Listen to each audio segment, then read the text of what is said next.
glaube, wir können Entscheidungen fällen. Kleine, grosse, die Gott priorisiert. Die haben Auswirkungen für unser Leben, für unsere Menschen, die nach uns kommen, aber auch für die Menschen, die jetzt im Umfeld von uns leben. Jetzt wollen wir aber auch noch die recht herzlich begrüßen, die immer wieder die Predigt auf Podcast nachschauen. Geben wir ihnen einen richtig lauten Applaus hier aus dem Kalkofen raus. So schön habt ihr eingeschaltet. Und seid ein Teil auch von dieser Predigt. Es würde uns freuen, euch auch mal hier vor Ort zu sehen. Kalkofen, hier in Hasli-Rüegsau, im Herzen der Schweiz, sagen wir, aber es würde uns freuen, euch lernen zu kennen. Ich möchte heute ein paar Gedanken weitergeben über die Kraft der Entscheidungen, die wir im Leben fällen. Ja, letzten Sonntag bereits schon eine Predigt dürfen. Dort ist es ein bisschen darum gegangen, dass wir alle immer wieder Entscheidungen haben zu fällen. Wir haben als erwachsene Person bis 35'000 Entscheidungen, die wir pro Tag eigentlich fällen. Viele davon sind aber eigentlich unbewusste Entscheidungen. Zum Beispiel, wie nehme ich das Glas mit der linken oder der rechten Hand. Aber man hat herausgefunden, es sind gleich etwa so zwischen 80 bis 160 Entscheidungen, bewusste Entscheidungen, die darüber geht, über die Arbeit, Finanzen, Familie, Arbeitswelt, die wir müssen fällen. Und wir haben dort ein bisschen den Gedanken auch ein bisschen probiert zuzulassen, dass wir dürfen lernen, den inneren Frieden über Entscheidungen, die wir fällen, zu bekommen. So, dass wir wie dürfen auch Gott reden, durch das, dass wir ein gutes Gefühl bekommen über Entscheidungen, die wir fällen. Ich habe dort doch ein bisschen vom König Salomo erzählt. Der König Salomo, der ja Gott einen Wunsch äußern, was er sich wünscht und sich entschieden hat. Er möchte Weisheit von Gott erlangen. Und Gott hat Freude an diesem Wunsch von Salomo und hat ihn beschenkt mit einer Weisheit, wo wir so gelesen haben, wie es dann nicht mehr gegeben hat, dass er eben wirklich der grösste König oder mächtigste König zu seiner Zeit war. Jetzt ist es spannend, wenn wir gleich das Leben von Salomo anschauen. Und dort geht es eigentlich so ein bisschen weiter, den Gedanken zum Thema Entscheidungen. Wenn wir dem Salomo sein Leben anschauen, merken wir, dass er auch am Schluss des Lebens eigentlich sehr viele Fragen hatte. Fragen zu diesem Leben. Vielleicht auch Entscheidungen, trotzdem er ja die Weisheit von Gott hat bekommen, Entscheidungen hat gefällt, die vielleicht mehr Chaos im Leben haben ausgelöst, als dass er immer volle Klarheit hatte. Wir lesen zum Beispiel im Buch Prediger 6,12 steht, wer weiß denn, was für den Menschen gut ist in seinem kurzen und vergeblichen Leben, das schnell wie ein Schatten vorbeieilt. Das ganze Kapitel dort, oder das Buch zeigt ein bisschen, dass er eben Entscheidungen hat gefällt, die mehr Fragen haben aufgeworfen. Und für mich heisst das ein bisschen, trotzdem, dass wir mit Gott unterwegs sind, vielleicht auch sogar um Weisheit darum bitten, unsere Entscheidungen haben Kraft in das Leben, das wir erleben. Trotzdem, dass vielleicht auch viel vorbestimmt ist. Ich bin überzeugt, Gott hat Sachen wie definiert, die sind vorbestimmt, die können wir nicht ändern, die hat Gott fest im Griff. Und trotzdem können wir Entscheidungen fällen, die in unterschiedliche Situationen führen vom Leben. Ich bin auch überzeugt, dass wir ja gewisse Sachen wie mitbekommen, auch schon nur familiär. Das ist auch erwiesen, dass wir Sachen von unseren Eltern oder sogar Grosseltern oder noch weiter zurück immer wieder mitbekommen. Und vielleicht habt ihr die Situation auch schon erlebt, entweder ihr selber Kinder habt, wenn irgendwo Leute zu euch kommen, dann schauen sie eure Kinder an und dann gibt es ja so die Diskussion, ja, das Kind hat die Augen ganz nach dir. Oder ja, wenn ich jetzt das Gesicht anschaue, da sehe ich gerade die drinnen. Oder? Und ich denke dann immer so bei diesen Talks, ja, hoffentlich sieht man auch ein bisschen mehr drinnen. Weil wir ja eine Ehe, wo wir ja, entschieden haben, zusammen so den Weg zu gehen. Und unsere Kinder sollen auch etwas von mir in. Das macht mich dann auch stolz, wenn man das jemand sagt. Es gibt zwar auch ein bisschen Kehrseiten, das sagen dann die Leute vielleicht ein bisschen weniger, wo sie dann vielleicht Sachen erleben, wo sie auch denken, ja. Das hat er auch vom Vater. Bei uns ist es meistens vermuten, nein, natürlich nicht. So, gesehen oder zurückbekommen.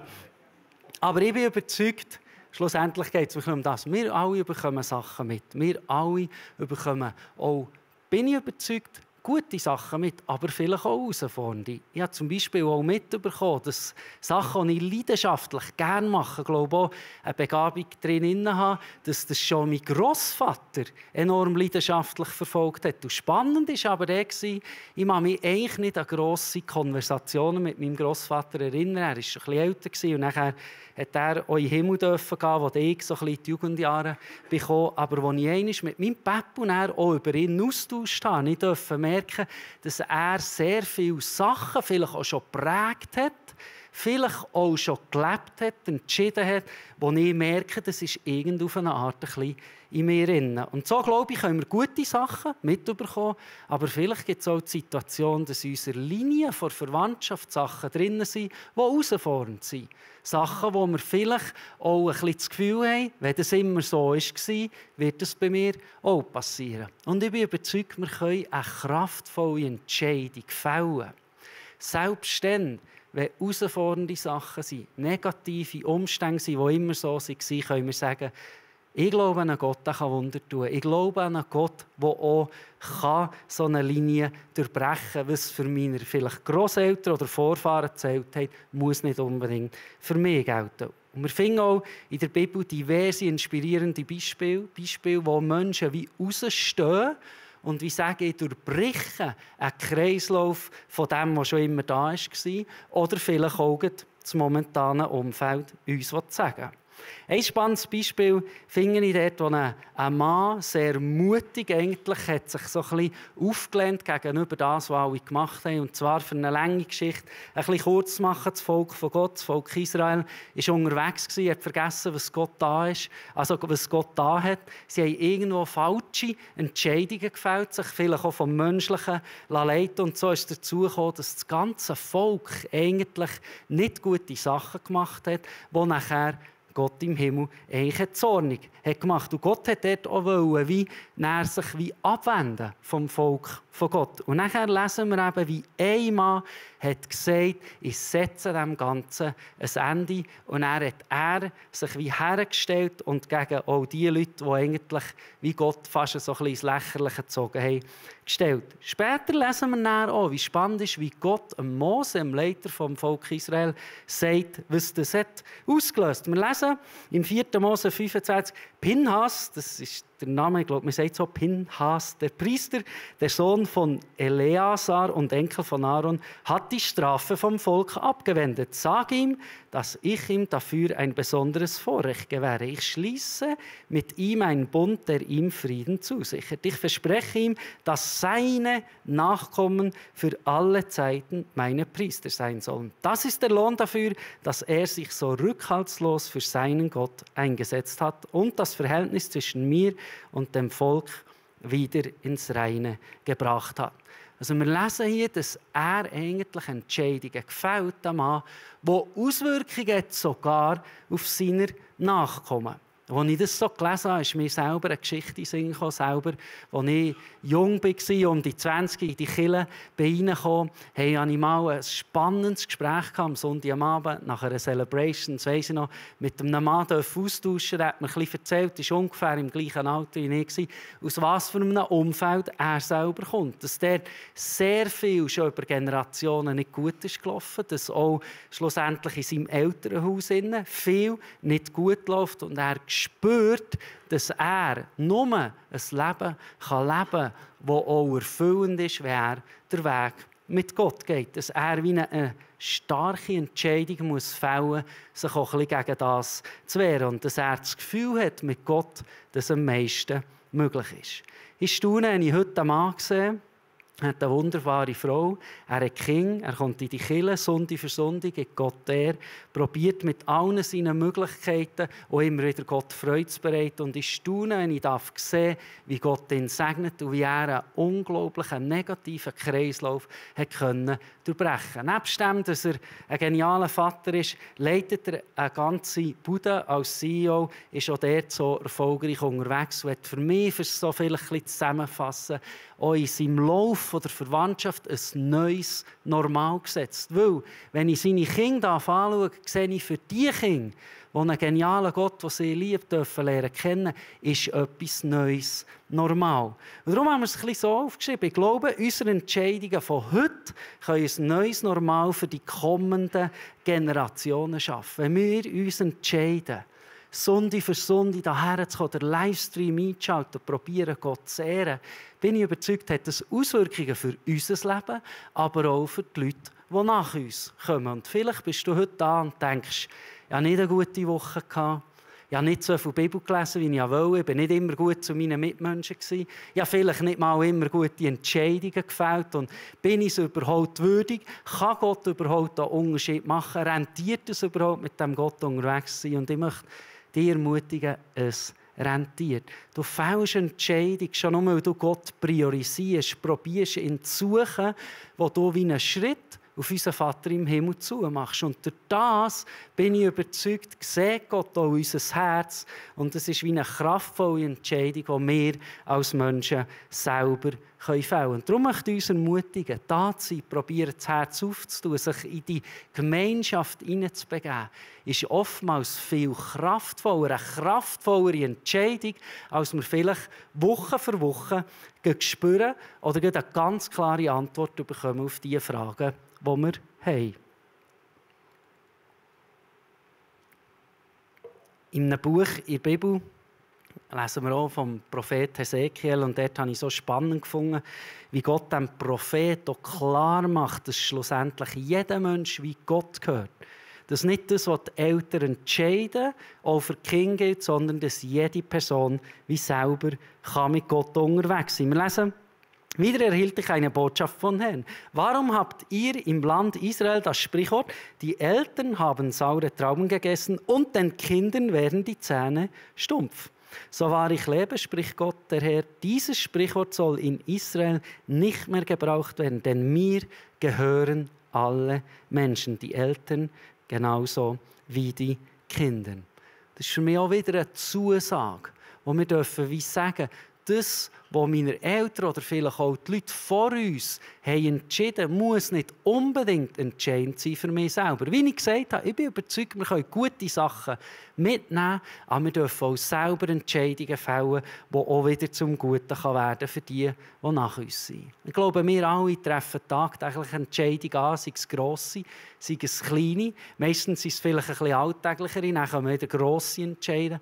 Und ich bin überzeugt, die Entscheidungen mit Gottes Hilfe zu fällen, auch wenn es manchmal vielleicht ein bisschen mühsamer ist, man manchmal vielleicht ein bisschen den unlogischen Weg muss gehen, manchmal vielleicht ein bisschen auf den inneren Frieden warten, der hat eine Kraft auf vieles, was wir erst in Zukunft werden sehen oder vielleicht sogar unser Leben überdauert. Und ja, am König Saulo in der Bibel gelesen, wo es spannende Situationen gegeben, wo Gott ihm klar hat gesagt, als König, der das Volk von Gott geführt hat, wo er ihm gesagt hat, tu alle von deinen Feinden, die ich in deine Hand gebe, vernichten. Schau, dass keiner Nachkommen, dass niemand mehr am Leben bleibt. Und spannend ist dort, wie der König Saul in einer Situation, die ich ein bisschen genauer angeschaut habe, dort ein bisschen menschlich vielleicht auch selber hat entschieden, okay, ich höre auf Gott zu 90%, aber vielleicht nicht die ganzen 100%. Und er hat sich entschieden, den König, Agag heisst der, am Leben zu lassen. Er hat dort also nicht ganz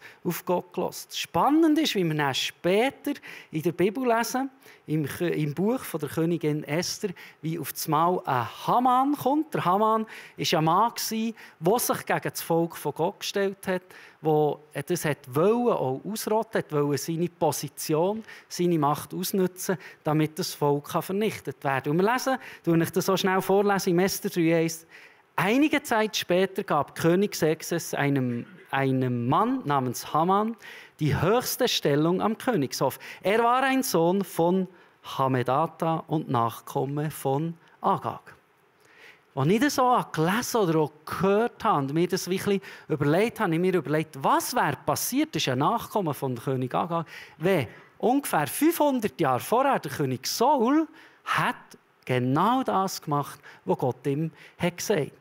Vielleicht hat die Königin Esther nicht diese Herausforderung, das Problem, das Volk von Gott nicht das Problem gehabt, wenn der Haman nicht aus dieser Linie wäre gekommen. Für mich heisst das, sogar Entscheidungen, die wir fällen, muss nicht immer heissen, der Segen oder was auch immer kommt direkt in unserem Leben, sondern es kann auch weitergehen in unser Leben überdauern.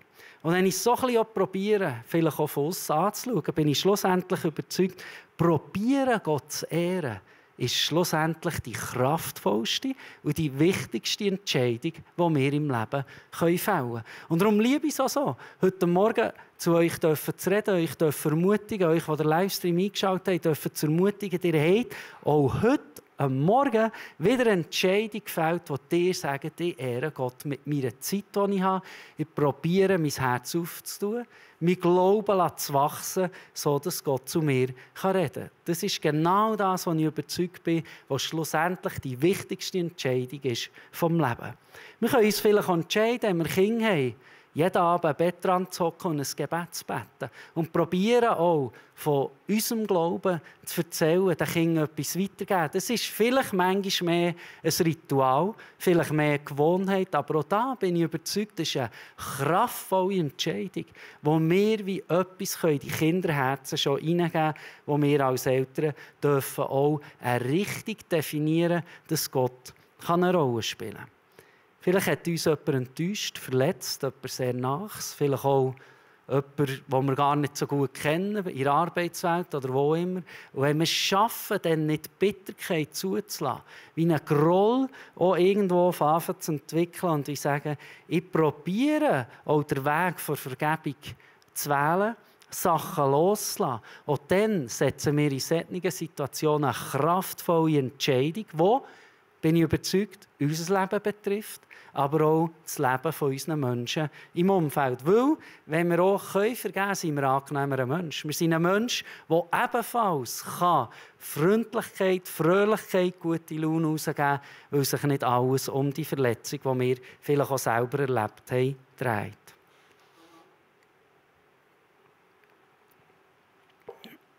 Ich bin selber gesegnet, durfte Vater sein von 3 wunderbaren Töchter und ich darf jetzt auch schon so ein bisschen auf eine Zeit zurückschauen. Meine 2 jüngeren Zwillingsmädchen, die werden dieses Jahr 10. Meine ältere Tochter ist 11 geworden. Und wenn ich so auf die letzten 10 Jahre zurückschaue, habe ich definitiv erleben oder auch merken, dass es so viele Situationen gegeben, wo ich vielleicht manchmal schon überfordert war, nicht gut gehandelt habe, aber habe auch merken, dass ich auch dank Gottes Hilfe in dieser Zeit wie mehr meine Rolle gefunden habe. Dass ich auch meine Rolle als Vater wahrnehmen und davon wie Freude und Leben und einen Glauben in ihre Herzen probieren zu geben. Und das ist für mich eine Entscheidung oder für uns eine Entscheidung, die mir gefällt, die uns wichtig ist. Aber etwas finde ich spannend und das ist schon erwiesen, das ist nicht nur bei uns so, aber es sieht man immer auch wieder, ich glaube, alle Eltern können ein Lied von dem singen. Schlussendlich ist eins sonnenklar.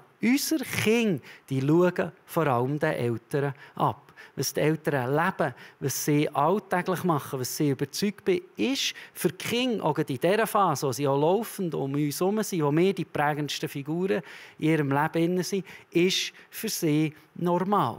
Wenn ich also vielleicht auch manchmal über meinen Schatten springen kann und mich sogar entschuldigen für einen Fehler, den ich gemacht habe, heisst das, auch für meine Kinder, entschuldigen ist normal. Auch das kann passieren, dass jemandem ein Fehler passieren kann, aber ich kann mich auch entschuldigen.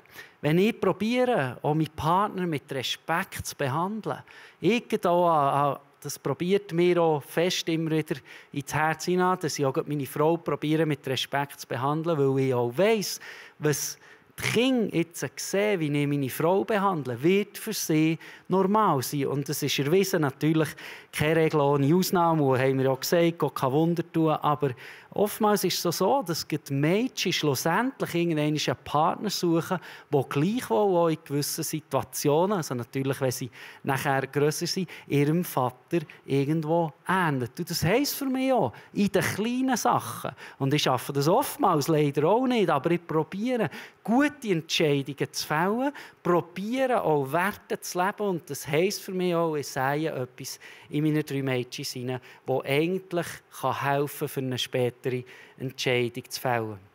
Und ich möchte uns ermutigen, wie gesagt, wir haben grosse Entscheidungen, wir haben kleine Entscheidungen im Leben. Ich habe vor kurzem entschieden, wieder mal probieren, mein ganzes handwerkliches Geschick in die Hände zu nehmen. Und ich habe gesagt, jetzt gehen wir einen Schritt weiter, Timon, jetzt nehmen wir den Bohrer in die Finger.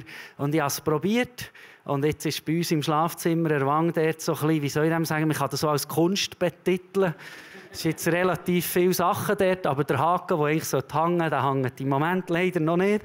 Aber jedes Mal, wenn ich das anschaue, weiss ich auch, ja, das kann dumme, kraftvolle Entscheidung sein, wenn ich nicht zum richtigen mir Hilfe hole, wenn ich selber probiere. Ich habe es wieder mal probiert, ich tue das Experiment ein bisschen hinterher schieben und dann später im Leben wieder probieren. Aber etwas Kleines vielleicht. Und gleich erinnert es mich daran, ich habe entschieden, voilà, das hast du. Klar kann man das ausbessern und all das, aber ich möchte uns ermutigen, tun wir kraftvolle Entscheidungen fällen im Leben.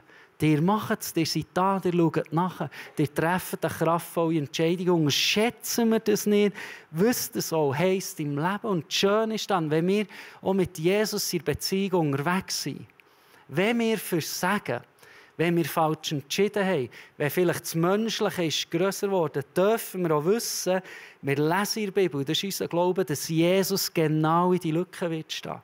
Dort, wo wir versagen, kommt Jesus wie als Lückenbüsser rein. Er verzeiht oder er schaut zu den Fehlern, die wir gemacht haben. Das ist auch ein tiefer Glaube, der mir hilft, das Leben zu gehen, dass wenn ich Fehler mache, dass schlussendlich Jesus wie reinstehen kann und dort sagen, ich schaue auch, dass die Leute, die jetzt vielleicht unter meinem Fehler ein bisschen leiden, dass Jesus wie reinsteht und auch dort schauen kann, dass schlussendlich gleich vielleicht sogar falsche Entscheidungen können zu einem Segen werden. Ich finde es wunderschön, wie im Psalm 103,17 beschrieben ist, doch die Güte Gottes bleibt für immer bestehen. Bis in die fernste Zukunft gilt sie denen, die ihn ehren. Er hält auch noch zu ihren Kindern und Enkeln. Ein wunderschöner Satz, so ein Vers, den der Psalmist hier beschreibt, dass die Güte von Gott sogar weiter gehen kann bei denen, die ihn ehren. Bei denen, die ihn noch, glaube ich, auch in der heutigen Zeit immer noch priorisieren, immer noch kraftvolle Entscheidungen fällen und sagen, ich bin ein Mann oder eine Frau vom Glauben. Es mag zwar nicht alles immer gut gehen, es mag zwar Herausforderungen geben in meinem Leben, aber ich probiere an dem festzuhalten. Und ich bin überzeugt, dass wir Schritt für Schritt auch weitergehen werden. Bin ich überzeugt, irgendeine staunen, wie viel mehr Gott hat tun können, auch mit unseren Entscheidungen, die wir heute fällen. Wir lesen in der Bibel von Josef. Der Josef, ebenfalls ein sehr spannender Mann, der von mir aus gesehen auch recht detailliert beschrieben ist im Alten Testament, dass er alles hat für Entscheidungen gefällt, obwohl er Herausforderungen hatte. Ihm ist Unrecht da worden. Für mich gibt es dort auch so ein bisschen zwei Schlüsselszenen, die ich mir auch überlegt habe, was wäre, wenn der Josef dort nicht eine kraftvolle Entscheidung hat gefällt. Du hast gesagt, er ist von seiner eigenen Familie verstoßen worden.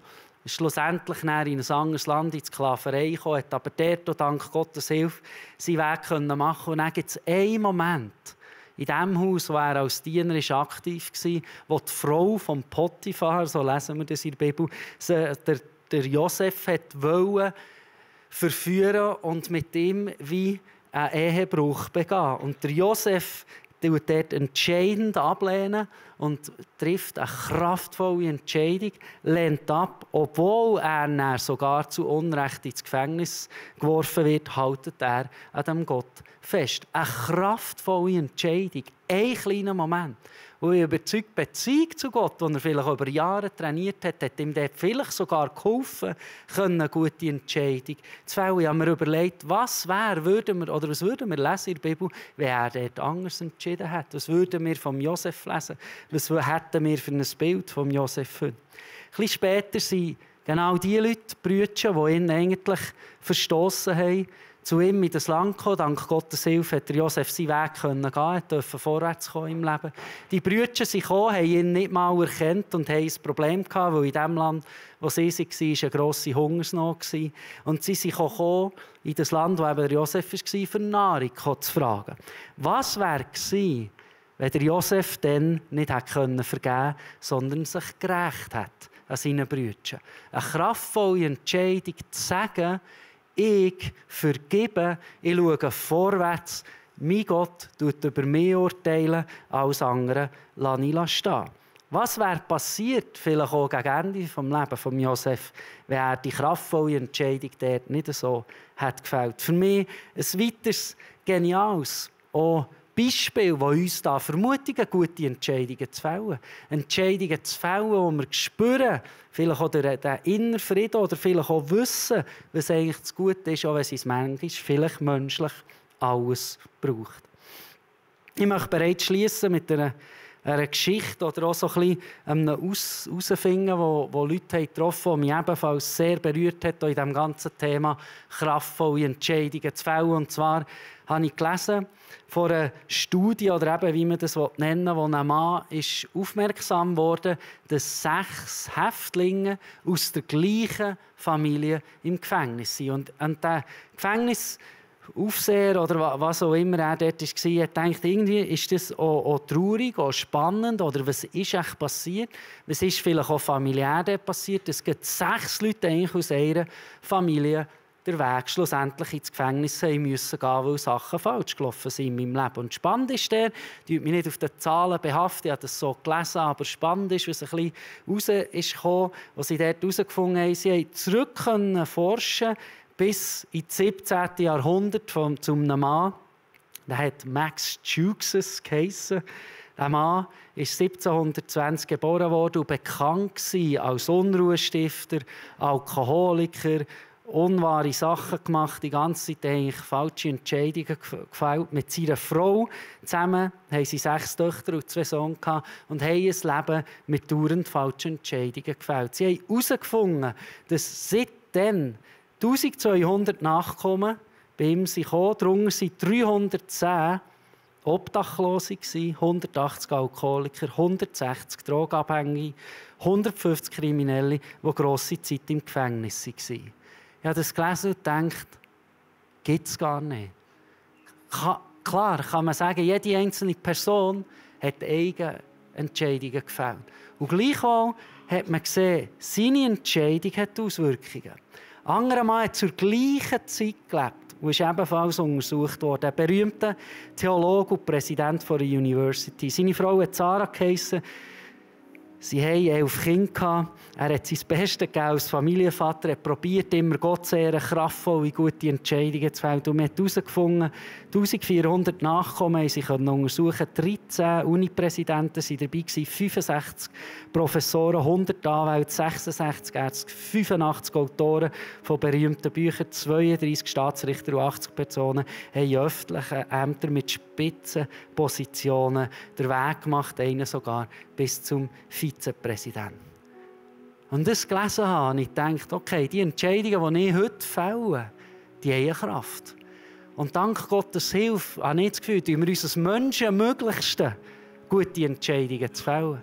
Wenn wir probieren, Gott zu ehren, wenn wir probieren, uns das Herz aufzutun, die Kirche priorisieren, probieren, die Bibel aufzuschlagen, zu verstehen, uns in eine Gemeinschaft hineinbegeben, von Mann und Frauen, die ebenfalls im Glauben unterwegs sind, bin ich überzeugt, ist das Kraftvollste, was wir machen können.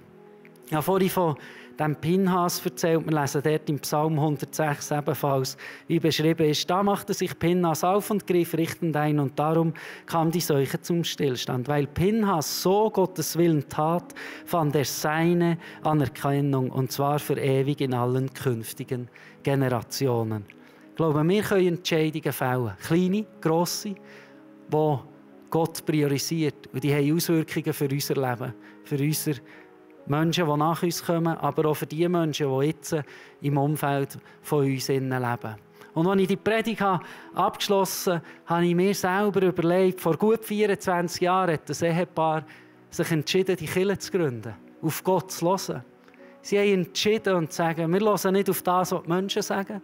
Wir machen vielleicht nicht das Logischste, sondern wir hören auf das, was Gott uns ins Herz hat. Conno und Andrea Blaser haben die Kirche gestartet im Emmental. Seit 24 Jahren darf Hoffnung verbreitet werden. Menschen dürfen Vergebung finden, dürfen in eine Beziehung zu Jesus kommen. Es dürfen Freundschaften entstehen. Ich mir denke, wie viele Ehepaare schon haben sich dürfen lernen kennen in dieser Kirche. Wie viele Familien dürfen ermutigt werden. Wie Gott die Kreise zieht. Viel weiter, glaube ich, als sie sich jemals hätten vorstellen können. Aber warum möchte ich schließen mit dem? Sie haben eine kraftvolle Entscheidung gefällt. Eine Entscheidung gefällt, auf Gott zu hören. Und wir alle, die hier drinnen hocken, den Livestream einschalten, dürfen Sonde für Sonde von dem profitieren. Wir dürfen profitieren aus einer kraftvollen Entscheidung. Und ich bin überzeugt, jede Person von uns hat die Möglichkeit, kraftvolle, gute Entscheidungen zu fällen. Weil wir suchen Gott. Wir probieren ihn zu ehren. Schauen wir darauf, dass wir uns selber nicht verurteilen, wenn wir vielleicht menschlich versagen. Wenn wir vielleicht irgendwo, das, was wir uns vornehmen, uns das nicht gelingt. Dass wir das Gefühl haben, was in Zukunft wird entscheiden, spielt sowieso keine Rolle. Sondern dass wir dürfen wissen, schon alleine den Glauben zu bewahren, zu wachsen, zum Aufblühen zu bringen mit jedem Jahr, wo wir probieren, mit Gott in einer guten Beziehung, in einer echten Beziehung. Und zu einer echten Beziehung gehört es manchmal schon dazu, dass man Sachen nicht versteht. Wenn wir das probieren, bin ich überzeugt, werden irgendwann auch Leute sagen, weil wir sind dran geblieben im Glauben, hat es eine Auswirkung gehabt. Darum habe ich einen liebenden Vater lernen kennen im Himmel, der mir sagt, wer ich bin, dass ich wunderbar und genial geschaffen bin. Darum konnte ich den menschlichen Fehler vergeben. Darum habe ich Kraft gefunden, auch wenn die Beziehung herausfordernd war. Darum habe ich Kraft gefunden, meine Familie mit guten Werten irgendwo auch in ein Erwachsenenleben hineinzubringen, wo sie selber lernen können, wieder kraftvolle, gute Entscheidungen zu fällen. Darum möchte ich uns ermutigen, ihr, genauso wie ihr seid jetzt auf dem richtigen Weg, weil ihr priorisiert den Gott im Himmel und entscheidet genau durch das eine kraftvolle, gute Entscheidung.